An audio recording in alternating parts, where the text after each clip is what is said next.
Santai-santai. Bagaimana gini? Pak Ustadz punten ya silakan duduk yang nyamannya aja yang nyamannya aja gimana? Yang nyaman. Jangan panggil Ustaz tuh.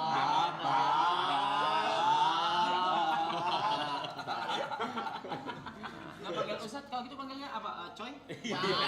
Salah ya, Coy. Bro. Bro, pakai biasa aja, pakai Jo aja. Jojo. Jangan nggak enak deh, masa gitu Jo?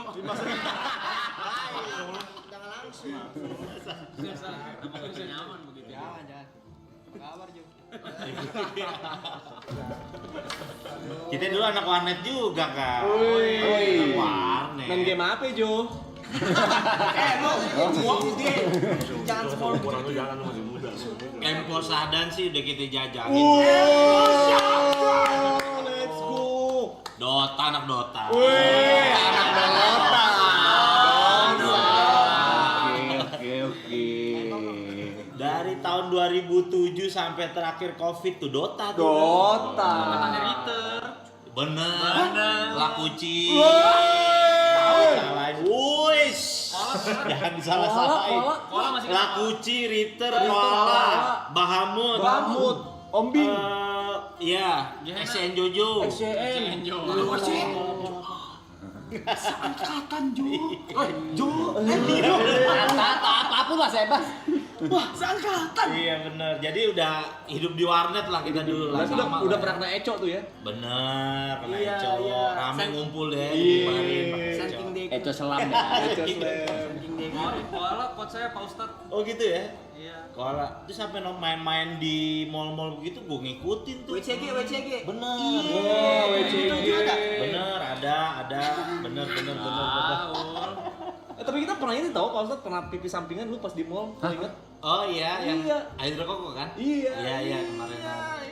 Kok memorimu pipi sampingan agak aneh sih. Agak aneh sih. Memori pipi sampingan. Kopinya itu daerah gimana warnet kan ya? Warnet cuma main Dota. Main apaan kok? Dulu zaman main online Nexia. Dulu Oh mainnya, iya. Lebih tua lagi Itu tuh. lagi. Dota Dota 1. RO. Ero gua malah nggak main Tat. Iya. Enggak. RO after Nexia. After Nexia. Pokoknya dulu udah combo paling the best udah paket malam udah. Salah denger gimana sih? Kamu pakai malam. Iya emang gimana kita dulu sama kayak maksudnya kan. Cara nyapunya gimana? Nyapu sambil paket malam mungkin. Iya, bener. Nyapu ya. Makan bubur, makan bubur. Jadi paket malam, happy hour, nyabu.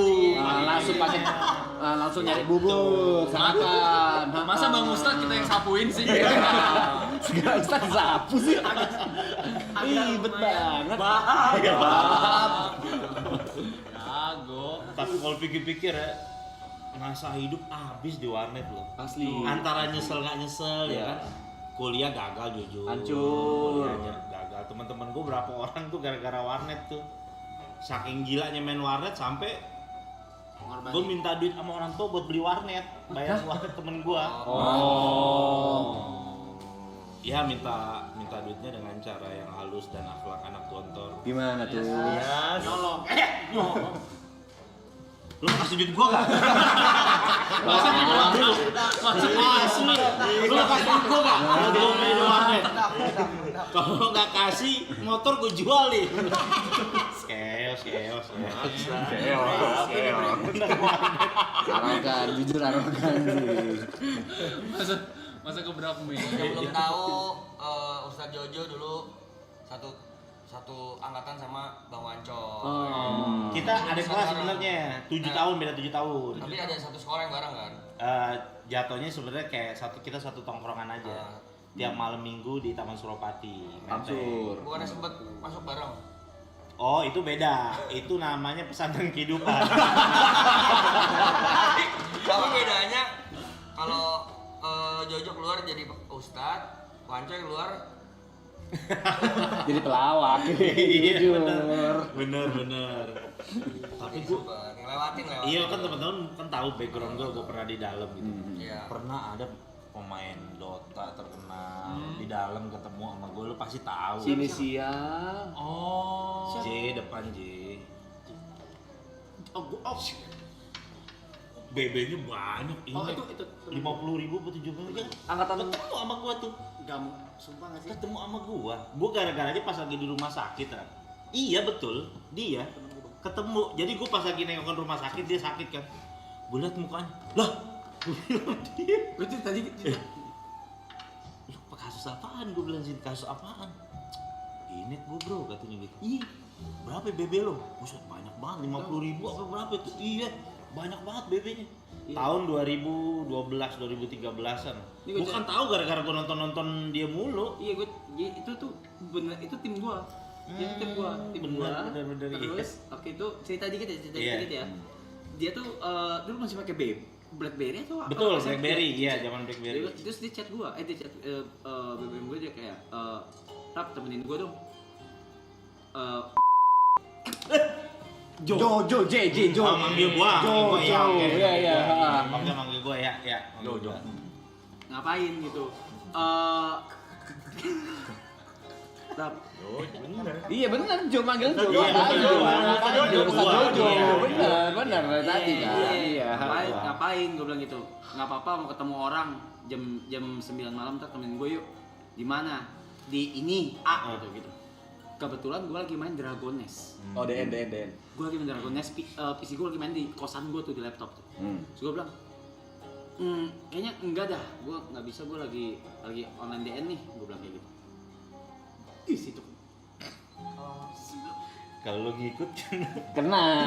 Cuma minta temenin. Dia bener cuma minta temenin. Dan dari situ, wah, gue berapa belas tahun? 15 tahun. 15 tahun. Pas gua tanya berapa lu 15 tahun?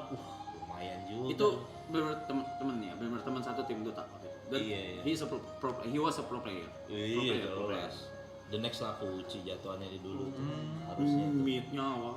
Oh, iya jelas. Oh, Bang Ustadz berapa lama sekolah di sekolah kehidupan itu? Kalau bahasa dalam 5 kalender. 5 tahun. Lima Cukup kilat kalender. tuh. Iya, lumayan lah. Tapi ya gara-gara di situ jadi lumayan lah. Yang tadinya kita anak warnet kan biasanya hidup mikirin seneng-senengnya aja kan. Mikirin selfish aja lah hidup lo. Tapi di penjara tuh jadi belajar hidup lo. Bisa masak nasi, hal yang kecil deh. Yang anak warnet tuh kan nggak mungkin lakuin tuh. Nggak mungkin. Masak nasi di Magicom, terus nyuci pakaian tuh nggak mungkin tuh dilakuin sama anak Indomie warnet. aja dibikinin ya. Iya. Mau nggak mau jadi kita harus ngelakuin tuh hal kayak gitu tuh di dalam. Bikin tuh asbak pakai belajar. botol aqua. Iya benar. Prakarya. Benar. Sistem pelor gitu kan. Tapi ini nanya nih, Tat. Kata orang kemungkinan orang masuk tuh keluarnya 2. Kalau nggak tambah parah, Benar. tambah parah karena koneksi di dalam kan ngeri. Betul. Kenalnya udah bukan BD ecer-ecer lagi nih, Iya, BD benar. gede nih, pemain-pemain udah ibaratnya nih sindikat lah. Kedua, telak tobat banget. Apa momen waktu Yang nge-twist. iya yang itu di apakah ada Soalnya sih, iya, lanjut deh. Nggak jadi gue, nggak jadi cerita. Sebenarnya sama. Gue tuh masih suka sering nontonin Aloy, lo, Niko, semua Arab. Aku lagi nge-DJ. Jujur gue dulu cita-cita gue jadi DJ. Cita-cita gue. Makanya gue suka nonton Picong. Gue bilang cita-cita gue dulu. Jujur Rap, jujur. Dulu kan kita mainnya stadium mulu kan. Kota, stadium jujur. Kenapa pakai kita sih? Iya. Iya, saya yakin pernah ketemu kok. Pasti pernah. Gila, Pasti pernah. itu tempat Kita enggak ya, itu guys, ya? buat angkatan-angkatan kita tuh istilahnya itu tempat tuh dewa banget Dewa, lah, naga ya kan. Dewa. Lu jelasin naga ya? Jadi apa namanya? Hampir hari-hari lah di situ lah. Oke. Udah saking gilanya datang ke tempat itu, setiap datang ke klub itu bisa datang nih ke lantai 4. I'm home. Udah gila, udah setan Jujur, udah, iya. udah gila, udah. Udah kesetanan, udah kesetanan, udah. Kayak udah saking begitunya tuh. Nyaman tuh ya. Oh, kayak begitu. I'm home. Iya, jadi kayak merasa itu surga hidup gua di situ. Tempat nyamannya. Iya. Tapi emang stadium ada satu keunikan. dia doang yang FDC bisa tukerin es kopi. Iya benar. Maksudnya gimana sih? Biasa kan FDC tukerinnya kalau air mineral soft drink, Coca-Cola, Fanta, Sprite. Cuman stadium ada tukerin es kopi. Oke, kalau gitu kita nggak usah lama-lama, kita welcome DJ Jojo. Langsung ya SBC kita. Kagak diundang. Belum latihan. Iya. Cita-cita aja dulu. Udah beda fokus. Pasti dia beda fokus. Nyebreng Ustadz ke DJ. Keburu ke pesantren dong. Iya. Nah akhirnya udahlah. Gue banyak ngeliat kehidupan orang tuh kayak gue ngerasa. Sebenarnya dari sebelum masuk aja gue udah ngerasa capek sama kehidupan kayak gitu. Jujur capek. Walaupun kelihatannya udah ketemu teman-teman lagi nih, udah pakai sepatu udah lo buru-buru, wah girang segala macem. Basiannya jujur. Karena siklusnya gitu terus. Siklusnya gitu. Bener, Siklusnya bener. gitu tuh. Makanya gue mau bilang lo tim Triple A Clan nih ke orang pada nginang-nginang segala macem, gue kayak ngeliat masa lalu gue aja emang. Maksudnya kayak nanti suatu saat nih orang pasti mungkin sekarang pun udah ada dalam hatinya, enough gue sebenarnya capek. Gitu udah pasti tuh. Yakin banget masih gua. miskin. Jadi dia kerja.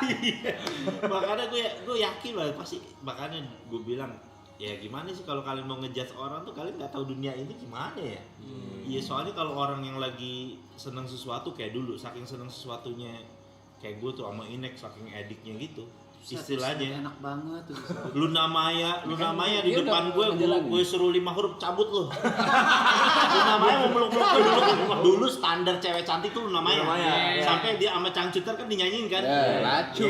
Iya kan Luna Maya. Pokoknya sampai Luna Maya di depan gue nih, ayo dong aku mau dance sama kamu. 5 huruf cabut lo.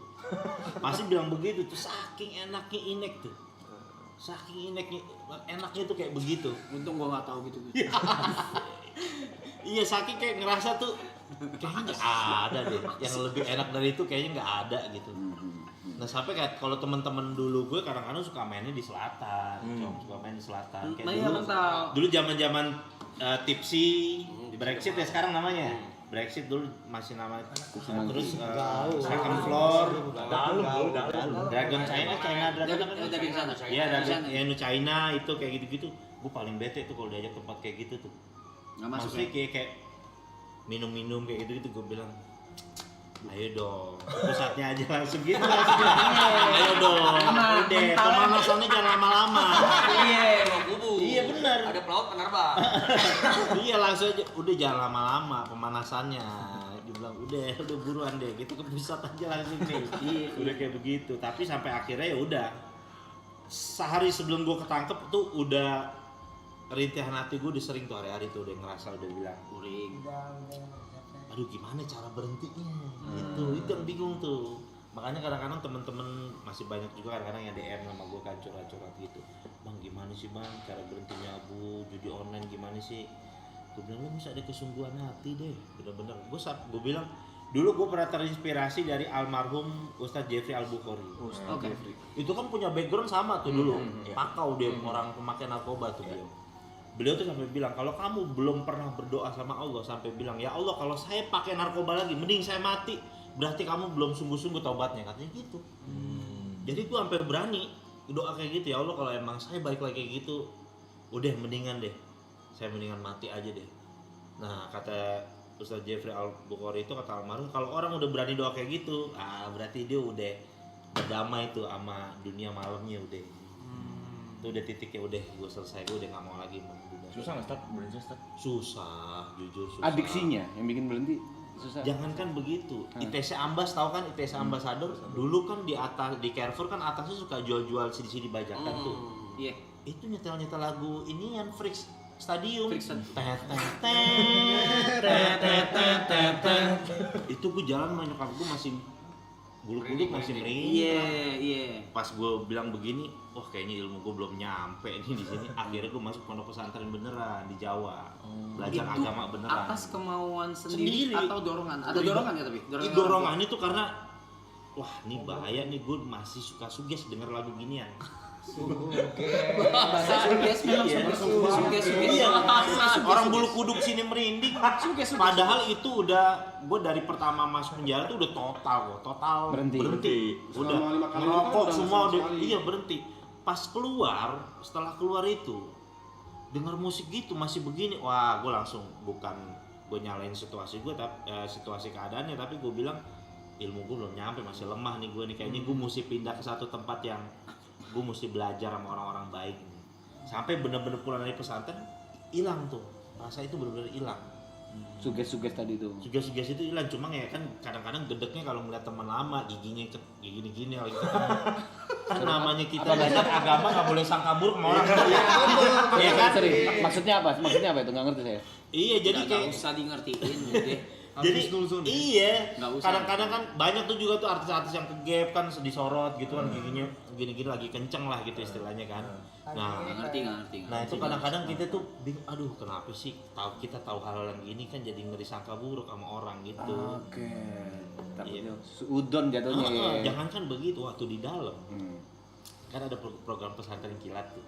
Hmm. Ada tuh salah satu ustadz, ngaji Al-Qur'annya Masya Allah, canggih banget katanya. Dulu nih Pak Ustadz ya, sebelum mau khotib Jumat, mau khutbah katanya, narik dulu katanya. Maksudnya begitu. Biar ini. Ini cerita dia bener, katanya baca ayatnya ngelengking katanya.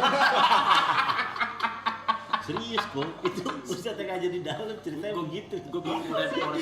Iya bener, ini tuh cerita nyata. Maksudnya dia ngasih tahu jangan dicontoh ya.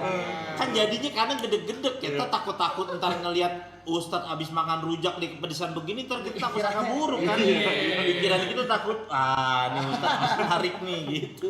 Kan bahaya juga tuh gitu. Gue nggak tahu mau respon apa men. Gimana sih? Iya. Wah, pokoknya macem-macem lah, penjara tuh mengajarkan gue kehidupan yang udahlah pokoknya lah luar biasa banget lah. Ketemu orang yang kadang-kadang kayak begini nih, kayak ilmu pertemanan. Gue punya temen yang hari-hari make bareng sama gue, kemana-mana 24 jam sama gue. Tapi gue harus dapati kenyataan bahwa dia adalah orang yang sangat jarang jenguk gue di dalam penjara. Tapi justru temen-temen yang enggak gue sangka gitu, anak-anak yang enggak pakai narkoba, temen gue yang anak-anak sport gitu, Malah yang gitu. jenguk. Malah dia yang care sama gue, dateng kirimin gue uang. Kan tuh kayak ngajarin gue kehidupan begitu, bahwa terkadang lu punya temen yang satu frekuensi gitu kan, Tapi belum ternyata nggak tentu dia care. sebenarnya tuh Iya. temen lu yang sejati gitu. Baik. Iya. Makanya kan sahabat Nabi kan, Sayyidina Ali kan pernah ditanya, wahai Ali bin Abi Thalib, kayak kamu teman kamu banyak, berapa sih jumlah teman kamu? Saking banyaknya gitu kan, kadang-kadang kan orang kan Masya Allah terkenal gitu kan, banyak temannya. Kata Sayyidina Ali, kamu mau tahu jumlah teman saya? Ntar saya hitung kalau pas saya lagi susah katanya. Lagi sakit atau lagi dalam keadaan Betul, seperti itu lagi ya. kena musibah, lagi sakit, ntar saya hitung teman saya, itu jumlah teman saya yang sebenarnya katanya gitu. Jadi ngajarin gue kehidupan lah, banyak penjara kayak gitu, mulai dari pertemanan, jangankan gitu dalam hal suami istri aja, kadang ada istri yang udah punya anak berapa, kadang dia ninggalin suaminya malah ngejenguk napi lain. Banyak. Ada banyak kayak begitu, ada yang kayak begitu, jadi dia malah jenguk napi lain, akhirnya dia harus nonton gitu dari jeruji istrinya ngebesuk napi lain gitu. Ada yang anaknya baru lahir masih bayi, masih merah, tiba-tiba dibawa nih sama istrinya, masih di rumah sakit, dari jeruji diginiin doang masih merah mukanya. Jadi gue nangis ngeliat, wah iya sebenarnya kehidupan keras juga gitu. Karena gue selama ini kan mikirnya hidup happy aja, hedon aja. Gimana ceritanya tiap malam bisa berangkat, itu aja udah otak udah. Iya kan? Jadi pikirnya gimana sih sebenarnya hidup? Nah, di penjara lah tuh banyak belajar hidup lah, tentang kehidupan. Kecanduan berapa tahun? Stop. Kecanduan. Ini nggak nyandu. Enggak memakai kayak gitu. Nah, sabu. permasalahannya kita ngikut ada jenjang karirnya nih. Nyobain nyandu jualan. Itu masalahnya. Ngecer dulu. Iya. Ngecer dulu. Ngecer dulu. Sampai dulu, jadi kan kalau karir edep kan gue duluan baru wanco itu kan. Ini gue ini nih apa sih, gue sama soalnya, jadi kalau suka keceplosan sorry banget dah. Jadi kalau karir jualan kan gue duluan baru wancoy gitu kan, cuma BB banyakan dia wancoy, emang terlaluan juga tuh dia tuh. karir gue duluan, cuma dulu ada di masa yang dimana sampai teman-teman gue aja tuh gak mau ketemu gue, karena gue mainnya dulu ke Kampung Ambon, Oh, ngeri lu sih. Main sama gede-gedenya kayak gitu-gitu. Udah ngeri. Gua mah nggak Iya, bisa, sampai gua kayak apa bilang kayak John lu udah keterlaluan lu, udah keterlaluan. Kan teman-teman gue manggil John kan, lu udah keterlaluan lu, udah lu. Ah, nggak ada mau ketemu gue waktu itu sampai teman-teman tuh. Kayaknya wah gila lu mau. Sekarang masih ada sih ya kamu Muhammad ya? Masih ada. Tapi dulu parah banget. Gue sekarang antar teman kan dulu gue masih bocah ya. Anterin gue dong naik motor ya, naik motor. Gue nungguin teman gue yang ngambil etap, dulu jaban etap. Depan gang anak kecil, naik sepeda berhenti. Bang, cimeng. Gue ditawarin cimeng sama anak kecil naik sepeda. Ibu-ibu lagi gendong anak. Cimeng, sabu. Enggak, Bu. Tapi sekarang nggak tahu ya, karena kan kemarin sempat ada berita ditabrak gede dia. Iya benar. Ya mudah-mudahan dia kayak gitu-gitu deh. Tapi dulu sih emang Udah Bronx nggak ada Jakarta lagi. emang komplek Ambon. Makanya kadang-kadang juga mabes. iya jadi pelajaran juga buat kita semua juga apalagi orang kadang-kadang kan kalau karirnya lagi naik diujinya sama yang begitu-begitu tuh Dunia. udah dikasih baik rezeki yang baik-baik gitu kan yang tadinya nggak punya apa-apa alhamdulillah bisa beli rumah bisa beli mobil mulai kegoda lagi sama dunia-dunia gitu ya kan karirnya ntar hilang kayak gitu nggak mikir panjang bahkan kadang-kadang yang paling sedih sih ngelihat orang tua sih sampai kayak bahasa kamu tuh seperti ngelemparin tahi ke wajah orang tua kamu gitu kan jadi sampai kayak bahasanya kayak gitu loh kayak jadi anak tuh jadi kayak ngerasa gak guna banget dah kayaknya hidup gua dah gitu sampai kayak ada rasa hopeless juga tapi ya akhirnya gue di dalam malah untung ikut jalurnya gue belajar agama karena gue dari dulu paling alergi sama agama gitu maksudnya kayak gue nyari kedamaian tuh di mana ya gitu gue mikir-mikir ya emang enak nih ini datang ke diskotik nyabu kayak gitu tapi kan kalau udah basian nih baper pusing mikirinnya duit kadang habis ya kan terus jadi sebenarnya gimana sih hidup yang damai apalagi gue hidup di daerah Manggarai itu yang tawuran mulu notabene iya lagi saking seringnya tawuran Manggarai itu penggambarannya tau nggak apa jadi kalau habis tawuran nih udah selesai nih pas mau balik ke kampung kita masing-masing tuh ibu-ibu udah nyiapin nutrisari es tuh ayo minum dulu support ibunya pos 5 jatuhnya ibu-ibunya pos 5 ibu-ibunya naruh support uang buka hutan Masih langsung.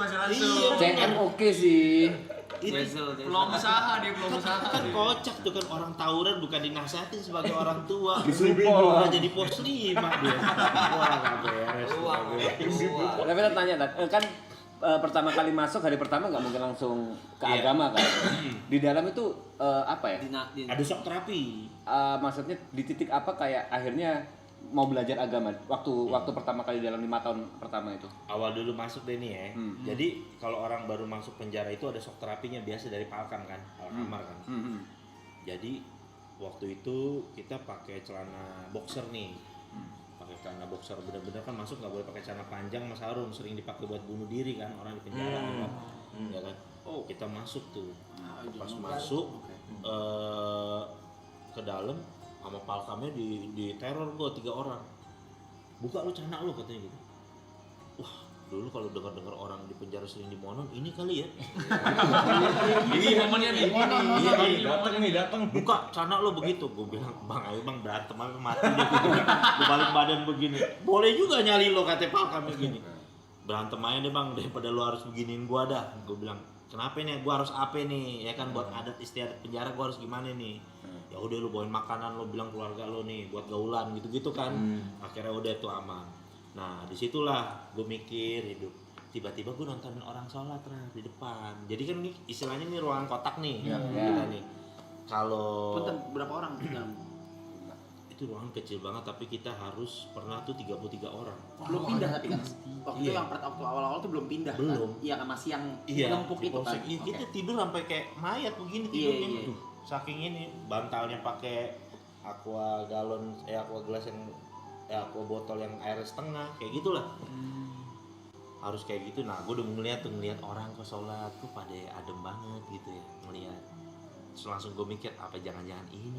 nih kayaknya yang belum pernah gue cobain di dunia nih gitu ini kali ya jangan-jangan ini kali jawabannya mulai deh tuh gue tanya-tanya belajar akhirnya ya udah gue tertarik lah.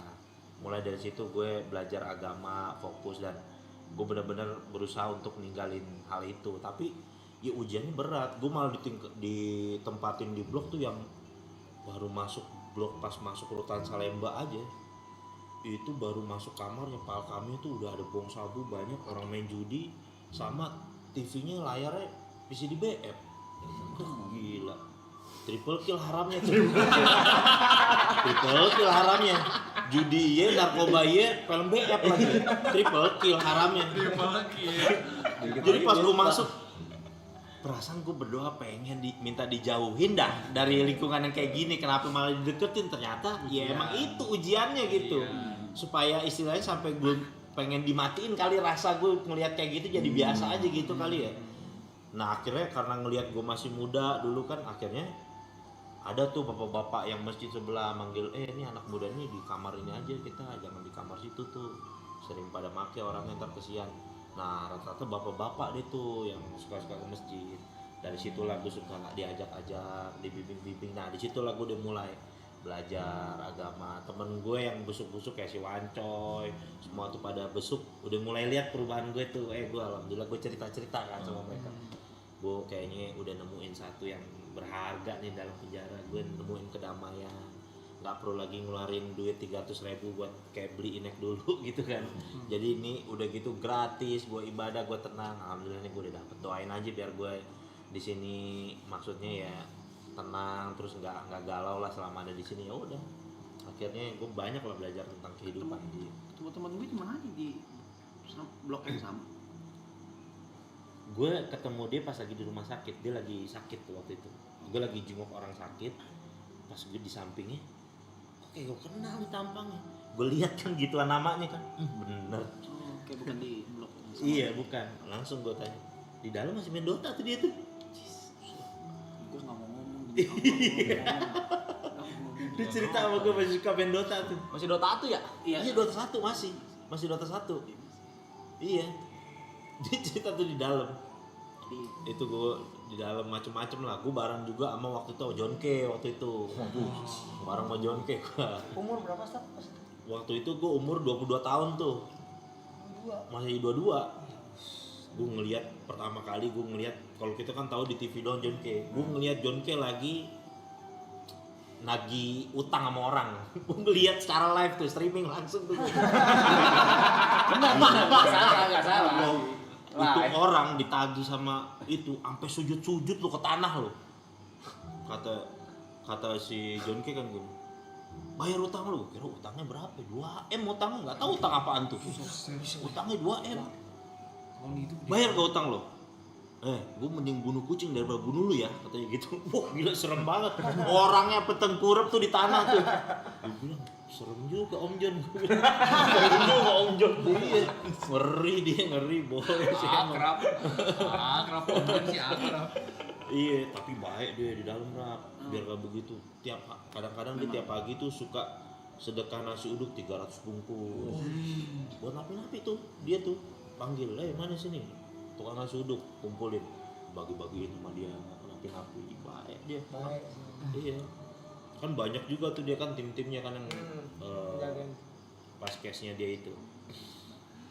Ya pokoknya di dalam penjara ya banyak lah belajar kehidupan lah. Tapi ada seru-serunya nggak saat di penjara? Maksudnya apakah seserem yang diomongin orang, dibangin orang gitu? Apa tuh? Di dalam sana gitu. Apakah ternyata tidak semenyeramkan itu apa gimana gitu? Kalau gue ngeliatnya lebih jadi kayak gitu tuh amal perbuatan dia selama dia hidup di luar, ternyata itu. Jadi iya, kalau di luar tuh dia sering jahat sama orang, di penjara dia sering dijahatin sama orang. Jadi gue sering ngeliat penampakan kayak gitu tuh. Kalau dia di luar jahat sama orang, di dalam begini kali. Gue jadi pikirnya jadi kayak kagak gitu. Ini kali maksudnya kalau ada kehidupan akhirat tuh, orang jahat di dunia dibalas di akhirat. Di penjara aja gue diliatin tuh kayak gitu tuh. Jadi ada orang yang kerjanya suka meres-meres napi kan, di polsek gua tuh. Nggak ada duit, digebokin, diinjek-injek. Pas istilahnya dia pindah ke kapal yang lebih besar kan, dia gebukin satu lapas deh. mukanya apa nggak kelihatan kayak gitu. Oh begitu ya penggambaran yang gue lihat tuh, orang jahat tuh belum lagi di akhirat, di dunia aja tuh dibales gitu. Yang kayak begitu kalau ngeliat ngurusin orang bunuh diri pernah gue Di dalam. pernah.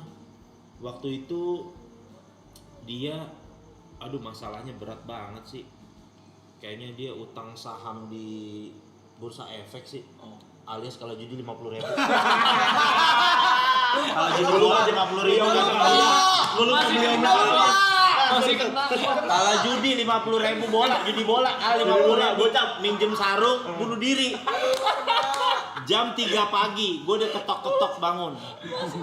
Dipanggil gini, Pak, ada yang bunuh diri, kita lagi nungguin petugas sih belum ada. Terus kenapa? Gara-gara gue pakein gini. Udah nih, bapak aja nih, bapak ngerti agama tuh begitu. Emang kalau ngerti agama kagak takut juga. Itu gue ngeliat orang gantung diri. Kalau gue ngeliat pakai sarung begini, nggak ada yang berani masuk lagi tuh. Kalau kamar itu gue aja tuh yang nanganin. Pas ditanya, apaan, kenapa nih? Iya tadi dicurat mau minjem duit 50.000 kalau judi bola. Terus nggak dapat, gantung diri. Ya Allah. Pak. Gue bilang, gara-gara duit 50.000 kalau bola. Ketemu gue yang begitu-begitu tuh. Colongan. Bursa saham. Bursa efek sih. Saham di bursa efek sih. Udah sempet. Udah bebas apa? Udah harusnya ya? Itu udah lama. Udah lama kan? Udah lama tuh. Udah bebas udah lama. Iya, Udah harusnya lama udah banget. Udah 4 tahun lebih. Udah bebas. Tadi Bang Ustadz kan sempat berarti kan 5 tahun, 5 kalender kan di pesantren kehidupan itu kan. Abis itu yang ngedalemin ke tadi di Jawa ya? Iya, ngedalemin ilmu agama pesantren. itu berapa lama lagi tuh durasinya? Nah, waktu itu pas setahun setelah after itu ke Magetan deh. Bentar. Ke Magetan itu kan gue belajar, kita yang namanya dari kecil udah kena visi dari Pentium 4 gitu istilahnya kan. Orang itu kalau belajar agama di Jawa tuh bener-bener tradisional banget. Itu yang bener-bener pakai Jawa pegon yang bahasanya Utawi, Iki, Iku, kayak begitu-begitulah. Pakai bahasa Jawa pegon untuk belajar ilmu nahu sorof gitu-gitulah. Wah, gue kayak begini. Jadi gue jadi inget kan. Jadi dulu istilahnya tuh kan, gue pernah dapat satu hadis tuh Nabi SAW pernah diceramahin, pernah dikasih nasihat sama malaikat Jibril, kata ya Muhammad isma syi'ta. Silakan kamu hidup sesuka kamu. Jadi kayak nasihat kehidupan gitu. Kalau kamu benci sesuatu, bencinya tuh biasa aja. Jujur kita dulu paling gedek sama orang Jawa. Jujur dulu paling gedek. Nggak tahu kenapa, gedek aja. Tapi anehnya, ya itu dia. Aneh gue jadi ingat gitu kan. Pesannya malaikat Jibril ke Nabi. Kenapa? Karena terkadang sesuatu yang kamu benci berlebihan gitu, malah justru kadang-kadang kamu ditakdirkan akan berurusan dengan yang kamu benci itu. Begitu. Jadi gue jadi malah demen sama bahasa Jawa. Jadi belajar gue bahasa Jawa, gue ke pasar gitu misalkan belajar bahasa Jawa, jadi demen gue bahasa Jawa. Wah, unik juga gue Gue ada bilang. relate tuh, temen gue ada yang relate yang kayak gitu. Iya kan? Dia benci sama sesuatu beberapa hal, tapi jika temuin dia sama hal-hal itu, Iya kan aneh kan. akhirnya dia belajar mau nggak mau gitu. Ada teman gue di sini kok ada. Ada kok emang gitu emang. Iya kayak begitu ya. Waduh, kehidupan tuh kayak gitu. Jadi sekarang tuh kalau sekedar benci ya udah, cukup disimpan aja. Nggak suka sama orang ya udah, kayak apa sih, pegel-pegelin hati aja, nyimpen benci sama orang gitu kan. Kalau misalkan benci sama orang bisa berubah jadi Bitcoin, enak ya. Masuk. Ini nggak jadi apa-apaan, hati jadi sempit, hidup nggak enak, nggak tenang. Duit dapat duit juga kagak. Ngapain hidup benci sama orang ya kan? Betul. Iya, slow aja kita hidup, ya kan? Dan enggak ada urusannya sama masalah ini. Nggak ada, emang gue mau Kenapa kau bangsat Ya enggak, gue takut kalau ngomong. Enggak, aku cuma ngomong nanya aja. Apa Ustaz ya? Iya. Gue biasa nonton kalian kok jadi kayak gini-gini. Kan udah belajar nih agama. Cara konsisten atau istiqomahnya itu gimana kan? Maksudnya kan di titik ini Pak Ustadz mungkin ada beberapa godaan-godaan lagi kan dengan mungkin sekarang di titik ini udah bisa beli ini beli itu bla bla bla, cara untuk istiqomah atau konsisten di agamanya itu bagaimana supaya nggak kegoda Ini lagi? bab yang paling beratnya di sini. Ah, Bab paling berat ini. Ini yang paling beratnya ini. Kalau orang kadang-kadang ketika dia susah, dia miskin, istilahnya dia mendekatkan diri ke ibadah, itu adalah hal yang normal. Betul. Dan normatif ya, emang harus gitu, lu mau kemana lagi gitu kan? Ya kan, ya lo harus, ya emang lo harus gitu, lu mau kemana lagi, udah mentok nih lo. Ujung-ujungnya ya keluarga lagi yang bakal nerima kita gitu istilahnya lah. Kalau teman-teman kita udah nggak mau nerima kita, keluarga lagi gitu kan menerima kita. Nah, untuk bisa menjaga kayak begitu, itu diperlukan circle yang bisa support kita tuh. Jadi gue setelah gue mempelajari kayak gitu, kan pertemanan tuh sangat mempengaruhi kehidupan atau kepribadian seorang. Gue kadang-kadang rela gue berteman sama bapak-bapak musola, bapak-bapak masjid, cuma demi dapat kebaikan dan bisa terlindung dari hal-hal kayak gitu. Karena gue saking nggak maunya, siapa sih yang mau bercanda sama bapak-bapak musola, bapak-bapak masjid, ya kan? Yang bercandanya tuh, ya Allah bercandanya. Gimana tuh caranya Nih, tuh? Stop bit-bitnya. Iya kan kayak misalkan dikasih tahu kan, bapak-bapak misalkan gini, kalau misalkan sholat imamnya peci merah, terus makmumnya pakai peci hitam boleh gak? Ya boleh lah, sah-sah aja. Lah kok boleh? Ya nggak boleh lah. Lo nggak boleh kenapa? Kan cuma beda peci. Ya kan imam harus orang bukan peci merah katanya. Ya kan?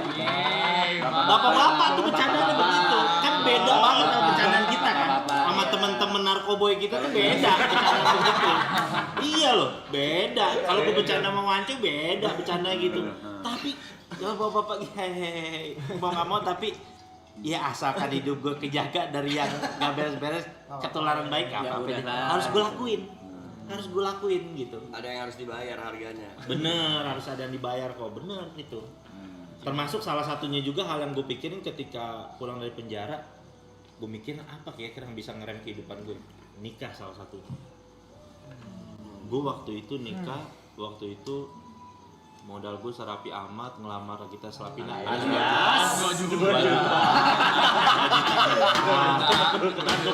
Ngundang tetangga, makan ngundang tetangga, udah kasih mahar 1 juta, ngundang makan tetangga, udah jadi itu nikah tuh. Karena gue mikir apaan yang bisa ngelindungin gue biar gue ini, istilahnya ntar kalau diajakin sama Wancoy, John ketemu ya John, aduh nggak bisa bini gue gitu. Nah, ada iniannya tuh, ada kartunya yang kita bisa mainin, seenggaknya begitu tuh. Jurus-jurus itu tuh yang bisa dipakai tuh. Jadi kayak begitu. Tapi tuh nyari jodohnya lama? Enggak lama sih. Nah uniknya tuh, gue udah kenal sama istri gue tuh di dalam penjara. Jadi istri gue itu dia Tadi ya. Orang tadi apa yang visitin itu?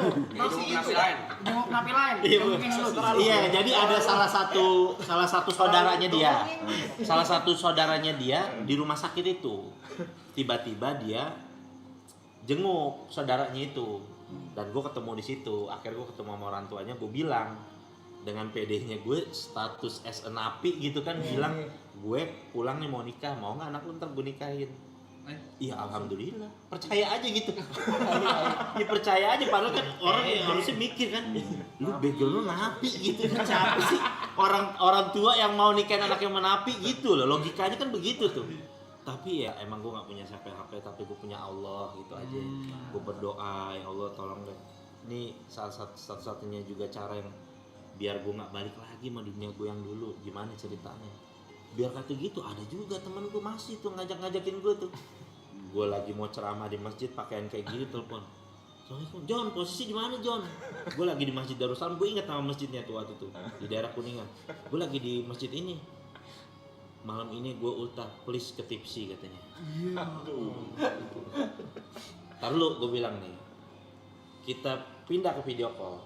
Yang pertama lo lihat pakaian gue, yang kedua lihat posisi gue masjid, gue bilang, ya kan? Ini dua dulu nih, gue kasih tahu lo dulu, jangan gue bicara panjang nih. Kita ganti video call ya kak. Lo lihat pakaian gue satu, yang kedua gue di masjid nih. Oke, please kata dia, please, lo minum Coca-Cola aja. Gue pesenin nggak apa-apa, ada kok makanan gitu segala macam. Gue bilang, thank you, gue bilang enough ini, gue udah. Gue bilang, gue ucapin lo sampai ulang tahun, gue doain lo bahagia dunia akhirat, panjang umur. Ya udah lah Jon, nggak apa-apa itu pilihan hidup lo. Ya akhirnya ngerti juga. Kemauan diri sendiri sih. Iya. Kemauan diri sendiri. Kemauan dari sendiri kok udah bener-bener udah mentok sih, kok udah aduh capek. Iya, zaman-zaman kita dulu lagi terjerat gitu-gituan kan mau dibilangin orang tua juga Iya. nggak masuk tuh. Tapi sejujurnya hal itu nggak gue sesali kok. Iya. Nggak gue sesali gitu, nggak gue sesali. Jadi itu jadi momen kadang ya gue jadi ngerti kehidupan gara-gara itu loh. Iya, sekarang pun masih bisa gue ceritain ya. Iya kan? Bisa diceritain. Iya, itu jadi momen kita jadi belajar tentang kehidupan. Tapi ada satu momen yang paling ngerubah kehidupan gue secara drastis sekali pas di awal. Jadi gue dulu punya cewek anak binus. Asik. Kemanggisan. Iya, jadi kalau gue mau jemput dia, biasanya misalkan dia keluar jam 4. Nah, dari jam 12 gue udah di Empo tuh. 3 game dulu ya kan, main 3 game, dia keluar, baru deh itu kita jalan nonton game. Jadi dulu ceritanya gue cinta banget sama dia. Ceritanya gitu, cinta banget. Yang bikin cinta sama nih perempuan, dia ngomong apaan aja, gue apa nurut. Itu yang bikin laki-laki payah kan sama perempuan tuh. Betul. Nurut, dibilangin apaan aja, nggak pernah ngebantah gitu. Jadi tuh kayaknya cinta banget gitu sama dia. Dalam banget cinta gue sama dia. Sampai akhirnya gue masuk penjara kan. Gue masuk penjara, dia sedih nangis. Terus gue nggak kasih tau, gue udah divonis nih penjara, gue nggak cerita sama dia. Gue nggak cerita sama dia kalau gue udah divonis 5 tahun. Karena gue nggak mau tahu, kalau tahu dia pasti ninggalin gue nih. Ya realistis aja ya kan. Yang suami istri aja banyak yang ninggalin gitu kan. Gimana gue baru pacaran. Akhirnya pas di 7 bulan lah, sekitar gue baru jalanin 7 bulan, tiba-tiba dia datang jenguk gue, meluk gue, terus bilang nangis-nangis, gue udah gak kuat lagi buat jalanin hubungan ini. Dia bilang gitu. Terus gue bilang, oh ya udah, gue nggak bisa maksa juga sih. Gue bilang, ya lo dari keluarga baik-baik, lo juga orang berpendidikan, ini terusin aja lah kehidupan lo. Kayaknya lo gak punya masa depan lah sama gue lah gitu. Gue bilang begitu kan akhirnya. Setelah itu, setelah sekian lama, udah rahasia umum lah, orang napi bisa megang HP juga kan di dalam. Gue masih Emang zaman iya, Twitter. baru tahu lu. Dulu ya, sekarang udah bagus.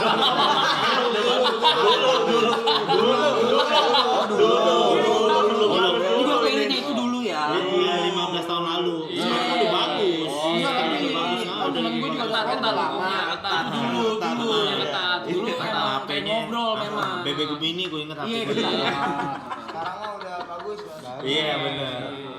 Nah, suatu saat gue buka Twitter nge-stalk dia lah. Gue lihat dia udah sama cowoknya yang baru. Dulu Twitter. Ini posisi Di dalam kan? Di dalam. Iya. Di dalam. Dalam dong.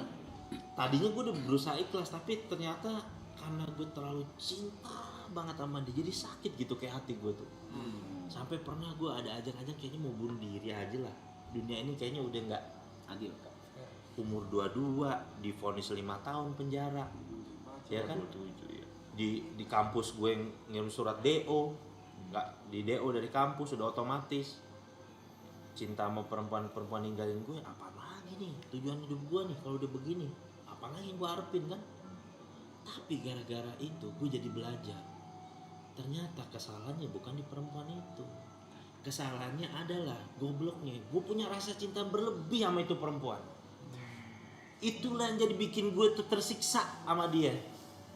Jadi semenjak saat itu dia ngajarin gue cinta sama orang udah biasa aja udah. Kita sayang sama orang nih, gue berbuat baik karena berbuat baik itu ajaran agama. Yaudah, gue sayang sama lo. Gue pokoknya gue gak mau terlalu cinta sama manusia. Sejak saat itu dia ngajarin satu ilmu yang paling besar dalam kehidupan gue. Gak pernah mau lagi gue. Bahkan sama anak istri gue gak mau terlalu cinta. Cuma ya aku akan berbuat kebaikan buat kamu, buat apa?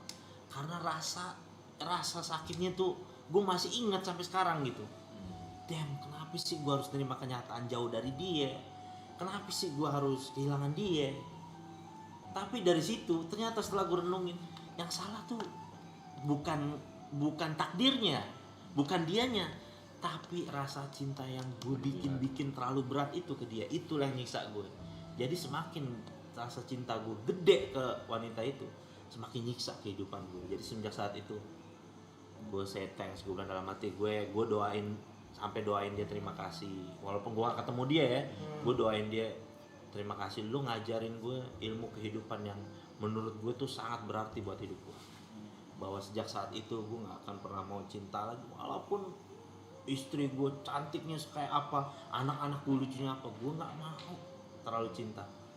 Bukan artinya gak sayang, cintanya karena Allah. Jadi gue kasih kebaikan aja cukup.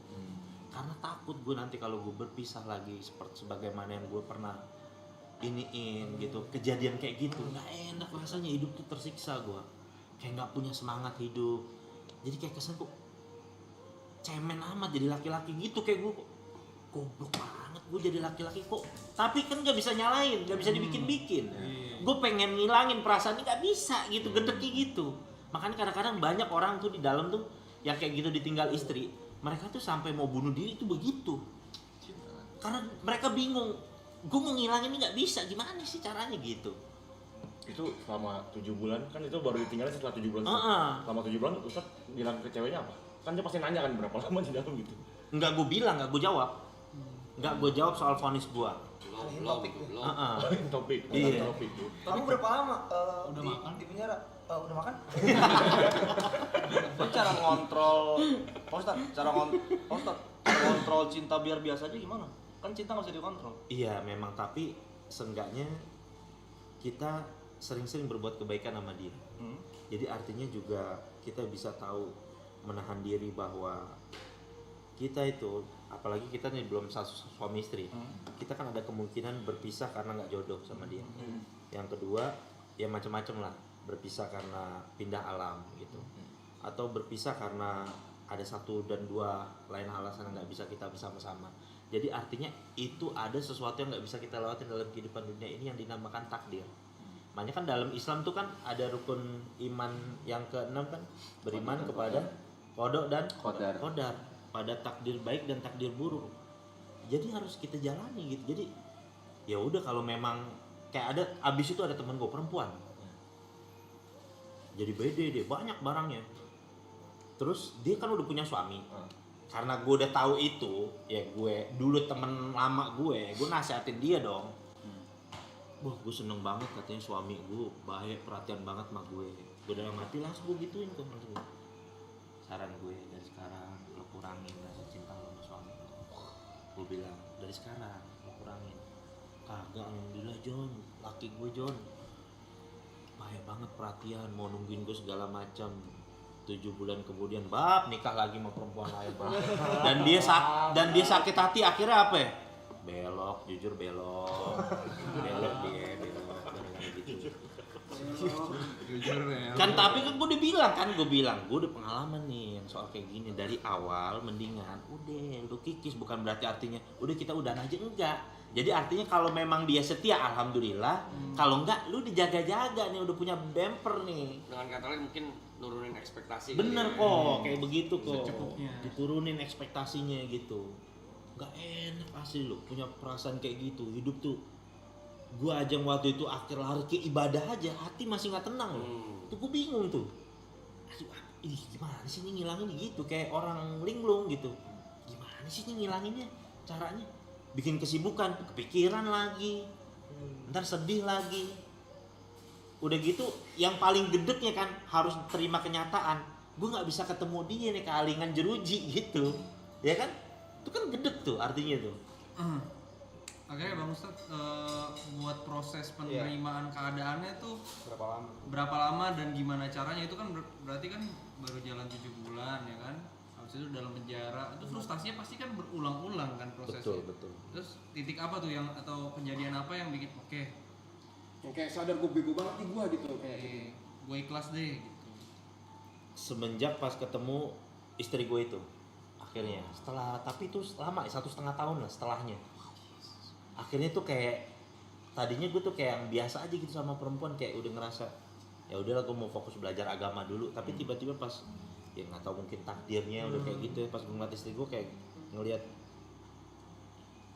mudah-mudahan bisa jadi inian gue lah gitu, pelipur hati gue, dan ini jawaban. Dan dia juga baik dan sifatnya itu jauh lebih baik dari perempuan itu, pokoknya lebih lah. Dan gue kayak merasa menganggap bahwa ini Allah kasih bini gue yang ini kayaknya jawaban atas gue ditinggal sama perempuan yang itu gitu. Karena dikasihnya yang lebih baik, jauh lebih baik dari segala-galanya gitu. Jadi gue mikir semenjak saat itu. Tapi gue overall gue merasa terima kasih terhadap tuh perempuan udah ngajarin gue ilmu kehidupan yang sangat berarti banget. Belajar lagi tuh ya. Oh iya jelas kok. Itu mah dalam banget itu. Dan selama prosesnya harus ikhlas dulu. Iya kok. Harus ikhlas, harus bener-bener. Dan ternyata nggak cuma ke perempuan lawan jenis juga, kadang-kadang cinta berlebihan sama anak tuh juga bisa bikin orang tua kesiksa juga tuh. Makanya kita suka kita hadapin kan, ada orang tua punya anak 3, terlalu sayang sama anak yang 1, tapi justru orang tua itu sering disiksa sama tuh anak yang 1 itu. Ya kan? Jadi misalkan ada 3 anak, orang tua punya 3 anak, ya kan? Orang tua punya 3 anak, yang 2 nih anaknya berprestasi segala macem, yang 1 nih anaknya nggak karu-karuan nih, ya kan? Karena terlalu cinta orang tuanya sama ini, malah justru yang anak gak karu-karuan ini sering memberikan ujian kepada orang tuanya. Malah yang 2 anak yang nggak dicintai inilah hidupnya malah bikin ketenangan buat si orang tua itu.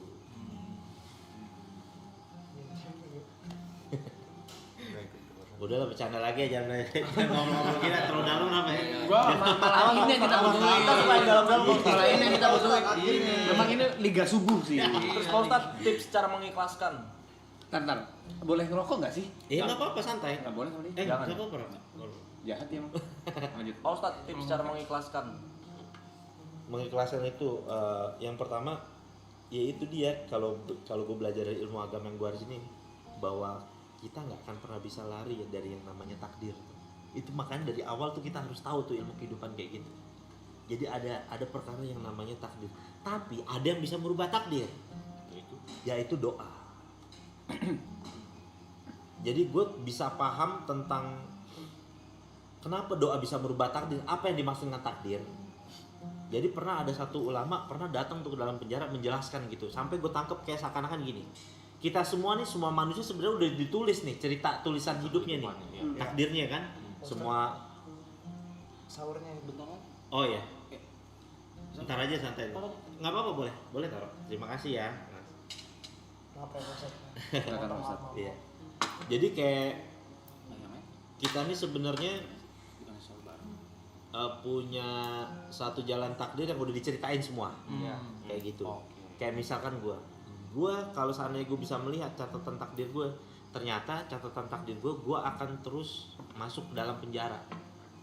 Cuma ketika pertama kali gue masuk ke dalam penjara, kan sering tuh gue ngeliat orang bolak-balik penjara tuh kan. Cuma ketika gue di dalam penjara, gue berdoa, ya Allah cukup ini terakhir kali lah kalau bisa gue masuk penjara. Udah kayak gitu. Gue nggak akan pernah bisa lari dari takdir gue, dari tulisan takdir gue yang gue di situ tertulis gue sering bolak-balik penjara. Cuma karena gue berdoa, Allah rubah jadi apa? Gue bolak-balik penjara untuk berceramah, untuk berdakwah. Iya. Kayak gitu kok. Daging nih. Jadi kayak begitu. Takdirnya tetap harus dijalanin. Tapi ketika dilawan dengan doa, jadi berubahnya tuh jadi cakep gitu. Jadi makanya bolak-balik tapi bukan masuk gara-gara kriminal, bukan buruk, malah jadi baik takdirnya kayak gitu, berubah. Iya lagi. Makasih Pak Ustadz. Iya. Apa? Oke, kita bicara yang lebih santai lagi nih. Iya. Ustadz Jojo, bagaimana menyandang gelar Ustadznya Gen Z? Aduh. Sebenarnya kok Ustadz tuh hanya sematan orang kok. Gue pribadi, gue merasa keberatan sebenarnya panggil Ustadz, karena gue pengen tetap mau ngobrol dekat sama orang. Kadang-kadang orang kalau tahu nih Ustadz ngobrol jadi sungkan. Iya. Perlakuannya Harus kayak aja, gitu. ya kan? Iya, maksud gue juga udah kayak gini aja. Maksudnya biar enggak, maksud gue pengen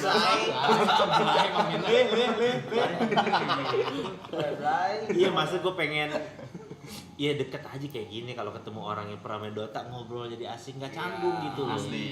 Jadi pengen ngerasa deket juga sama orang gitu Karena kan. mungkin kalau yang gue lihat ya Tat, ini kan cara pendekatan ya, pendekatan persuasif orang kan beda-beda. Ada yang mungkin pemuka-pemuka agama yang serius. Iya. Kalau dia lagi berceramah, mungkin kalau seiring perubahannya zaman, nggak tahu benar atau enggak, atau baik atau enggak, ada juga mungkin pendekatan lain yang kayak sekarang ngobrol jadi temen, kita ngobrol juga lebih enak, tapi dengan tetap tuh dengan bumbu-bumbu kebaikan-kebaikan yang isinya. Iya, ada isinya. Tapi pendekatannya nongkrong, jadi berasa lebih relate ke anak-anak sekarang. Karena emang basic gue juga emang sering nongkrong Anak gitu tongkrongan. ya. Anak tongkrongan, kadang kayak Ditambah gini-gini. Green Boys, jadi anak-anak yang nonton Green Boys ya panutannya kalau enggak juga kok Green Boys nggak ngomongin yang aneh-aneh doang, ada juga lo baiknya nih waktu sesinya Ustadz Jojo misalnya gitu, mereka lebih relate gitu. Iya benar. Dan gue mau juga orang temen gue tuh kalau curhat juga jadi juga jangan terlalu kaku sama gue. Karena misalnya temen gue, Tat, pengen nikah nih kita nih, tapi belum ada duitnya gimana nih ya? Terus gue bilang, udah lo colok belum anak orang? Gitu. Iya, Nah gue jadi pengen biasanya maksudnya kayak bahasanya kayak gitu. gitu. Oh, Jujur, gitu mau. jujur udah lo colok belum? Udah sih, tanggung jawab, udah nikahin buru, terus gimana dong cara? Kebetulan waktu itu lagi covid, nah ini kan lu mumpung lagi covid nih, lu murah nih nikah, oh iya juga ya, akhirnya dapet ide tuh kok, surat dapet ide, oh iya juga ya, lu nggak usah keluar duit banyak, lu nikah aja di KUA, ntar kalau covid udah selesai bilang aja, raya-rayain, ntar kalau covid udah selesai, ntar lama orang lupa. Akhirnya nikah, nah akhirnya beneran begitu, nah gue pengen tuh mau orang tuh dengan bahasa yang jangan kayak terlalu kaku baku ya, kalau mau cari yang mungkin lu pengen etalase pemuka agama yang agak serius ya silakan gitu kan, tapi gue pengennya yang ya pengen deket aja sama anak muda gitu, karena gue tahu background kehidupan gue dulu kurang lebih ya sama lah anak-anak game kayak gitu ya, umumnya mereka lah gitu. Dikemasnya lebih fun, lebih nongkrong, mungkin mereka lebih berasa ya anjir gue nggak perlu tetap yang disampaikan harus yang benar, tapi nggak perlu terlalu yang serius banget dengerin apa tuh ceramah kayak nongkrong juga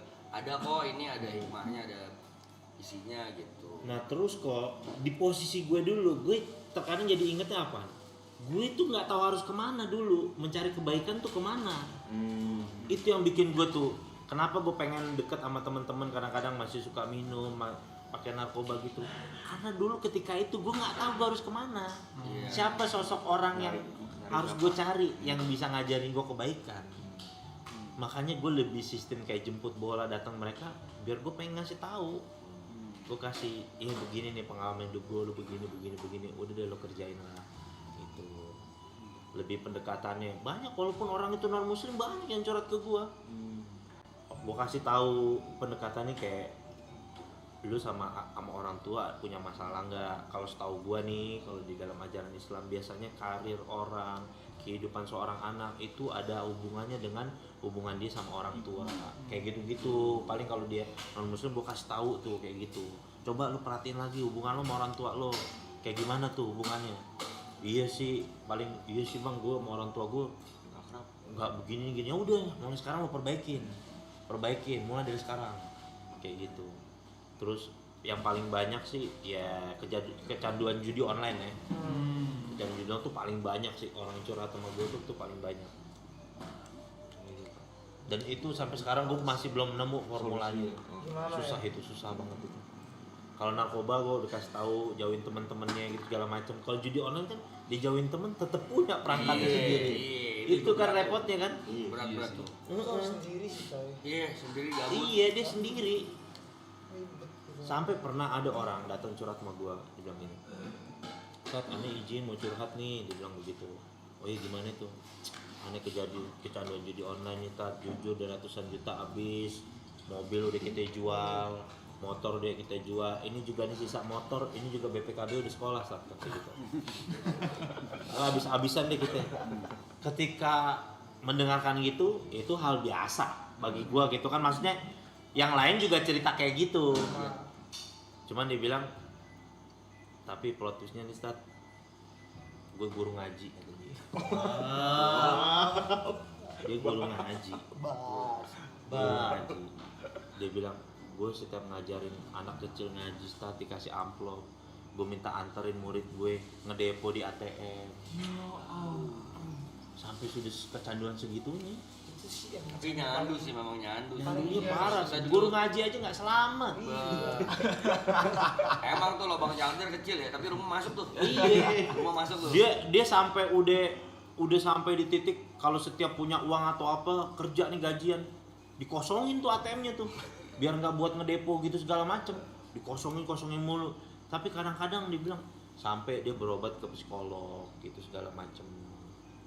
Ya, ternyata tuh akhirnya dia bilang sama gue yang paling parah dari orang pecandu judi online tuh ada apa ya, satu penyakit di dalam dirinya tuh suka akan tantangan gitu. Suka banget kayak semacam tantangan, adrenalin main judinya itu. Dan itu yang paling berat tuh. Istilahnya pecandu yang udah paling berat tuh. Jadi yang dimain bukan masalah nominal hartanya dia, tapi mainnya di adrenalinnya itu. Udah iya banyak problematika kehidupan lah kayak gitu. Ada juga yang curhat-curhat kayak gini, Ustaz, izin nih Ustaz, curhat gimana nih, cewek kita hamil Ustaz, kayak gitu. Gue bilang ya udah lo tanggung jawab dong kalau begitu. Iya masalahnya Ustaz, bini kita belum tahu Ustaz.